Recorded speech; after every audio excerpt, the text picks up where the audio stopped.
castle-like looking building with a blue flag on top. That's the home of the Archbishop of Canterbury for over 800 years. And he's at the moment in residence. This is why the flag is up there right now. As we're turning, you get inside 3 almost identical looking buildings. They are parts of the original St. Thomas's Hospital.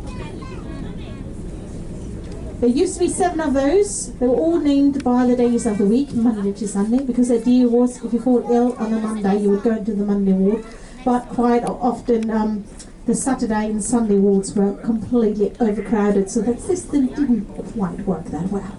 This is where Florence Nightingale introduces the nurses training here in the country.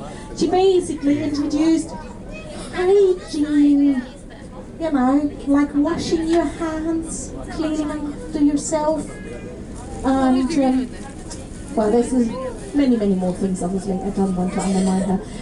There's still a little Nightingale museum, so we can learn everything about it. Quite interesting.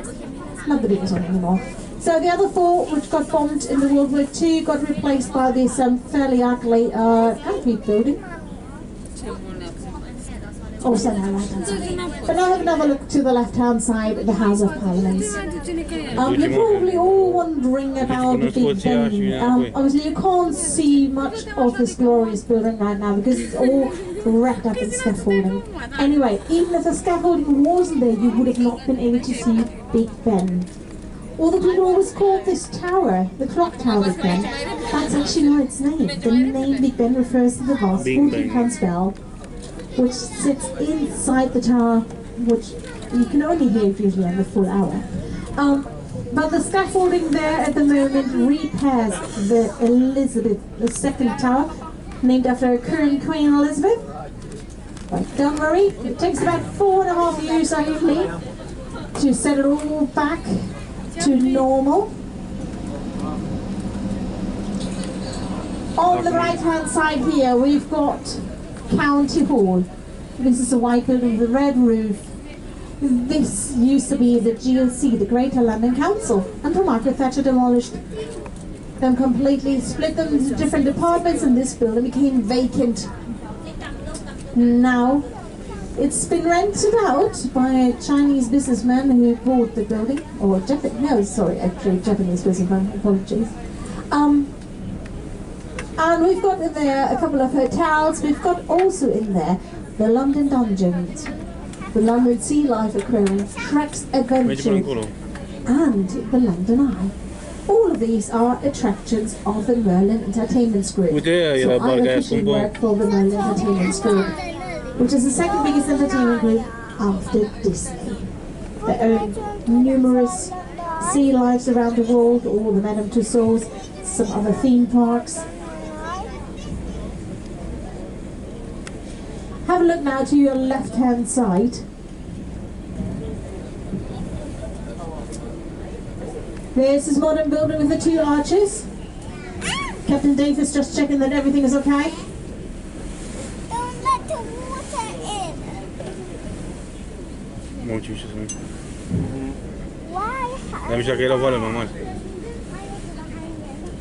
So the modern building to the left-hand side, which looks a bit like a giant toaster, or like Darth Vader's helmet, is actually Charing Cross Station. On the other side of that station, you will find a beautiful decorated column with flowers around. And this marks the official centre of London. So you see, we're almost right here in the centre of London. So wherever you're from in the world, that's the point we've got measured from the distance to London. On the right hand side it starts at South Bank Centre. It's all dedicated to arts and culture there. The first building is the Royal Festival Hall, which is a world-class concert hall. The London Philharmonics are based in it. And the building was opened for the Festival of Britain, which was here just after the World War II, to uplift the spirits in the country. We've got next to the Hyde Gallery, Purcell Room, Queen Elizabeth Hall, and under the last arch of the bridge on the right-hand side is a BFI, the British Film Institute. Now this is only South Bank Centre Part 1. Part 2 continues past this bridge here, which is Waterloo Bridge. also known as Ladies' Bridge, as it was mainly built by women in the World War II, when all the men were away fighting. They had all of the slaves and built this bridge. So part 2 now on our right hand side. Look at this beautiful concrete building. Well, Prince Charles once said it looks a bit like the back end of a nuclear power station. It's been built in a brutalist style that was quite popular in the late 60s, early 70s, but it's actually the National Theatre. It's much nicer from the inside than it is from the outside. It's got 3 big auditoriums. The biggest one is the Olivier Theatre, named after its first artistic director, Laurence Olivier. Then we've got next to it also the London Studios, which I believe are at the moment under refurbishment. So sometimes you see quite a few celebrities lingering around there, having a little bit of a break from filming, but I think at the moment they're just a little bit of a break. And I know you all have been waiting for this to see. You all travelled from far to see London's famous beach. I know. You're discovering now something you didn't know actually exists. London's beach to our right hand side. Look at that. So this is obviously only there when you've got low tide. On high tide, all of that is underwater. But it's a bizarre thing. You always see people wandering around there, sunbathing, building sandcastles, going for a walk on the beach in their lunch break. Wow. It usually ends up in a bit of mud. But obviously, we're so desperate here for sun and beach that we use every opportunity. On the left-hand side now, my